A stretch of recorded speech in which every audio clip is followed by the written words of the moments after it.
What is, if anything, the difference between socialism and communism?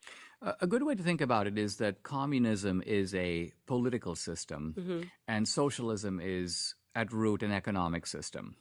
They're cousins, they go well together. The Soviet Union was communist and socialist, and at some point it overthrew both. So the Soviet Union now has a certain type of gangster capitalism, but it's neither communist nor socialist. But look at China.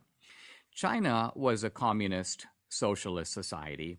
It got rid of the socialism by moving toward a peculiar type of market system, a market system controlled by the state, but nevertheless a relatively free market. But it kept its communist political structure intact. So no democracy, no free elections, controlling the lives of the people, but they can work, they can become millionaires, they can make products, they can gain money. So China is a really good example of the way of preserving communism while jettisoning socialism. Well, the Chinese they're kind of offering their citizens a bargain, which is that you've been poor, desperately starving peasants for millennia.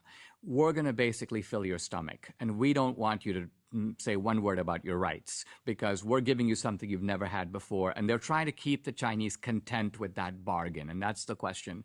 Turning to coronavirus for a second, the left needs today the politics of fear. This is kind of why they try to whip us into a frenzy all the time. See, Marx thought you wouldn't need any of this. Marx thought that the revolution was scientific. It would come automatically. You don't even have to fight for it because it's going to happen by a law of history. But nowhere did the workers revolt against the capitalist class, not in Marx's time, and not to this day anywhere in the world. So the left has realized Marx was wrong about that. There's nothing scientific about socialism. What we need is panic.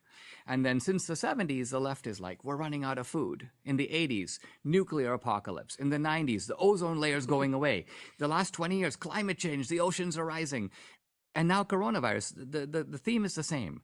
We want to take rational people and create a crowd stampede.